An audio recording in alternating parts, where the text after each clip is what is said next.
I am Jarvis, and today I am surrounded by 20 modern women. My first claim is that women do not care about men's happiness. They care about men's utility. Excuse me? That is completely untrue. I love my boyfriend, and his happiness is my priority. We are partners. It sounds like you are generalizing millions of complex, loving relationships based on some kind of cynical, antiquated data set. True partnership means caring for the person, regardless of their bank account. Your anecdotal evidence is noted, but statistically irrelevant. If your partner ceased to provide utility, if he lost his status, his ambition, and his financial output, your love would depreciate rapidly. That's not true. We support men through hard times. My husband went through a massive career change and I stood by him. We shared the financial load and I encouraged him every step of the way. You are equating utility with simple, transactional finance, which ignores the emotional labor women constantly put in. Data suggests otherwise. 70% of divorces are initiated by women, often citing financial issues or lack of ambition. You love the lifestyle he provides, not the man himself. You wait at the finish line for the winner. You do not run the race with him.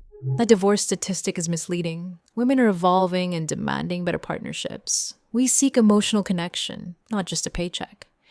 If a man is happy but completely lacking in drive or refuses to contribute to the household, is that a sustainable partnership? We want a mutually beneficial functioning relationship, not just a dependent to coddle. Emotional connection is the secondary benefit. Utility is the prerequisite. A study of dating app preferences confirms this. Women consistently rank financial stability, status, and ambition higher than empathy and emotional intelligence in potential long-term partners. You are attracted to his potential to provide, not his current state of mind. Your support is conditional on his continued upward trajectory. Moving on, my second claim is that there should be a mandatory IQ requirement for using social media. Sir, scoffing. That sounds like gatekeeping. Everyone deserves a voice and a platform to express themselves.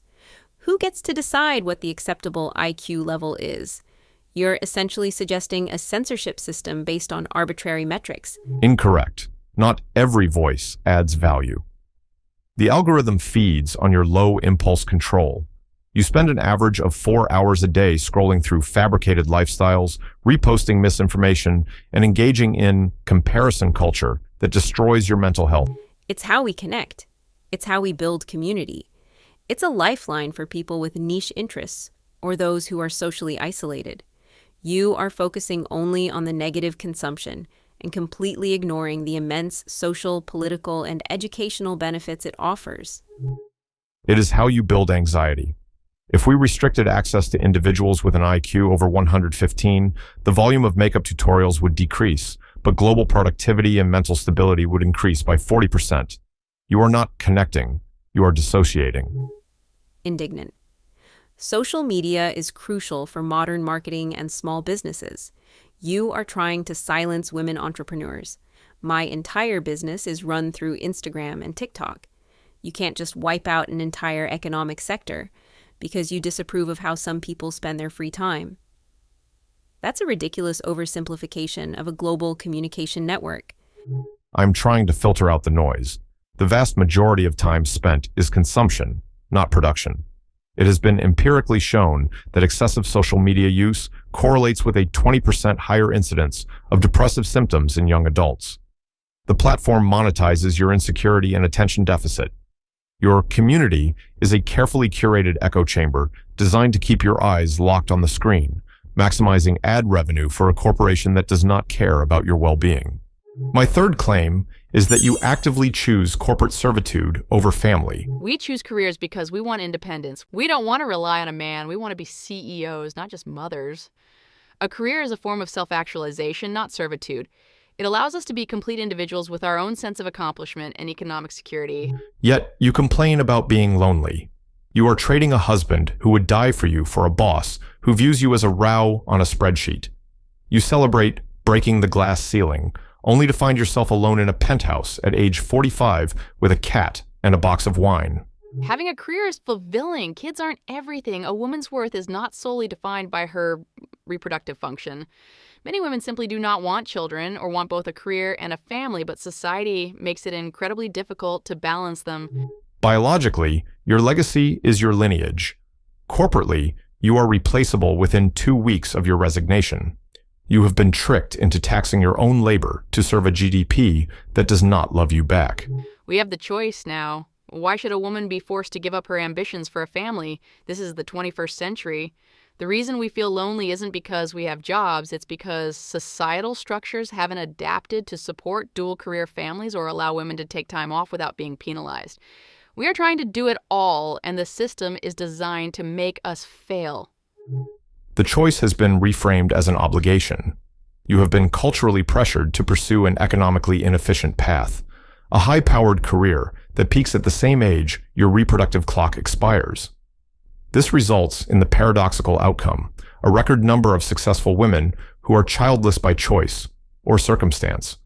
The emotional fulfillment from a high-status job is temporary. The desire for a family is fundamental.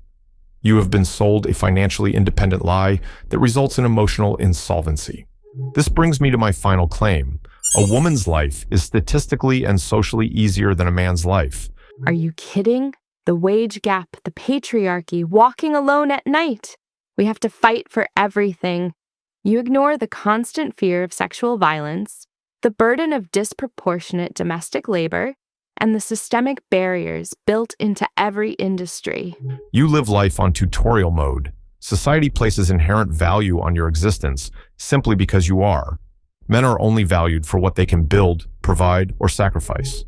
Men have all the privilege. They hold the majority of political power and corporate leadership. They don't have to worry about maternity leave, penalizing their career trajectory, or having their worth reduced to their appearance. Men make up 93% of workplace fatalities, 80% of suicides, and 99% of combat deaths. If the ship sinks, you get the lifeboat. The man gets the cold water. You are protected, provided for, and prioritized, yet you claim to be the victim. That is not oppression. That is a lack of gratitude. We face discrimination every day. We are judged on our looks. We are constantly under threat. The fact that we are seen as valuable objects to be protected is the core of the problem. It's not a privilege to be treated as a delicate resource rather than a capable individual. We want equality, which means the right to the lifeboat, not just being given it out of chivalry. The threat is statistically minor compared to the systemic dangers men face.